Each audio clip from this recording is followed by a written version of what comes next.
నిరుద్యోగుల పైన పగబట్టిందని చెప్పుకోవచ్చు.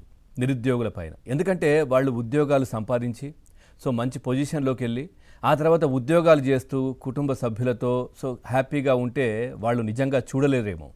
ఎందుకంటే జగన్మోహన్ రెడ్డి అధికారంలో ఉన్నప్పుడు ఒక్క నోటిఫికేషన్ కూడా ఇవ్వలేరు.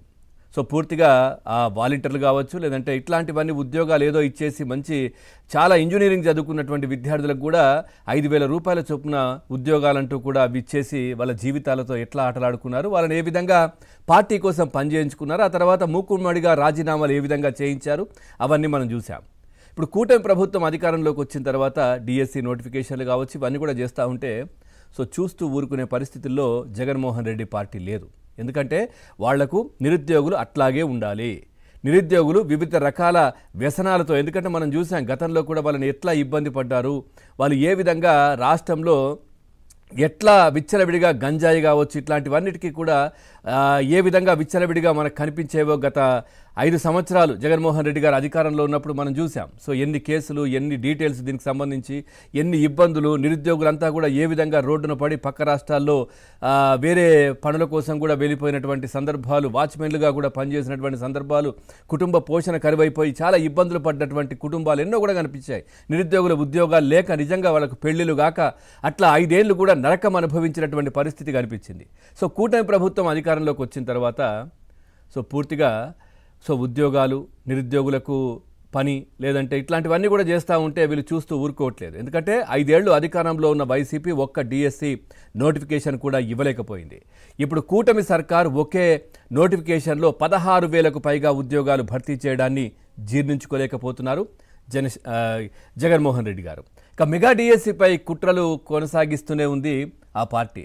ఉపాధ్యాయ నియామకాలకు గండి కొట్టే ప్రయత్నాలు కూడా చేస్తూనే ఉన్నారు. వైసీపీ నేతలు మొన్నటిదాకా డిఎస్సిపై రకరకాల ఆరోపణలు కూడా చేశారు, రచ్చ కూడా చేశారు జగన్మోహన్ రెడ్డి గారితో పాటు. ప్రభుత్వం స్పందించి ప్రతి అంశం పైన కూడా చాలా క్లియర్గా స్పష్టమైనటువంటి వివరణ ఇవ్వడంతో మౌనముద్ర వేశారు, పక్కకు వెళ్ళిపోయారు. ఇప్పుడు రూటు మార్చింది వైసీపీ పార్టీ. డిఎస్సిపై హైకోర్టుకు ఎక్కారు. సిబిఐ విచారణ జరిపించాలంటూ ప్రజా ప్రయోజన వ్యాజ్యాన్ని కూడా దాఖలు చేశారు.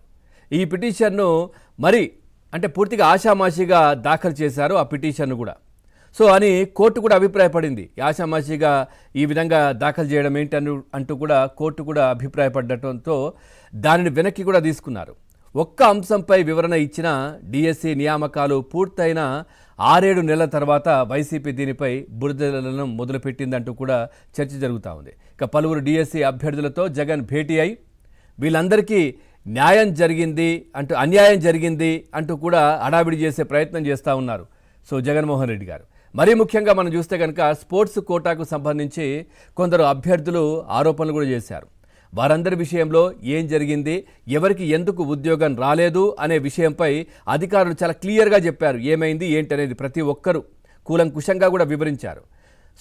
హారిజెంటల్ రిజర్వేషన్ను అర్థం చేసుకోకపోవడం వల్ల కలిగిన అపోహలను తొలగించారు అధికారులు. ఇంత జరిగిన వైసీపీ తీరు మారకపోవడం, సిబిఐ విచారణ కోరుతూ హైకోర్టును ఆశ్రయించడంపై అభ్యర్థుల్లోనే విస్మయం వ్యక్తమవుతున్నటువంటి పరిస్థితి కనిపిస్తూ ఉంది. ఇది జరిగినటువంటి విషయం. దీంట్లో ఇంకా కూడా రాజకీయం చేస్తూ ఉన్నారు. ఇప్పుడు కూడా మళ్ళీ ప్రభుత్వం కూడా 20 లక్షల ఉద్యోగాల కల్పన ధ్యేయంగా కూడా ముందుకెళ్తున్న నేపథ్యంలో కూడా వీళ్లకు చూస్తూ ఊరుకోలేకపోతున్నారు వైసీపీ, జగన్మోహన్ రెడ్డి. ఈ కుట్రలు కుతంత్రాలకు తెరలేపినటువంటి పరిస్థితి. నిరుద్యోగులు అట్లాగే ఉంటే మళ్ళీ ఆయన అధికారంలోకి వచ్చే సమయానికి, వస్తానని చెప్తా ఉన్నారు కదా, పాదయాత్ర ఇవన్నీ కూడా, అప్పుడు ఆయన వెనకాల తిరగడానికి ఇవన్నీ కూడా జనాలు కావాలి కాబట్టి ఈ విధంగా నిరుద్యోగులను ఇబ్బందులు పెట్టే ప్రయత్నాల్లో భాగంగానే ఇదంతా జరుగుతోంది అనే చర్చ ఇంకోవైపు కూడా జరుగుతోంది. ఏంటి దీనికి సంబంధించి మనం చర్చలోకి వెళ్దాం. చర్చలో పాల్గొంటున్నారు టీచర్స్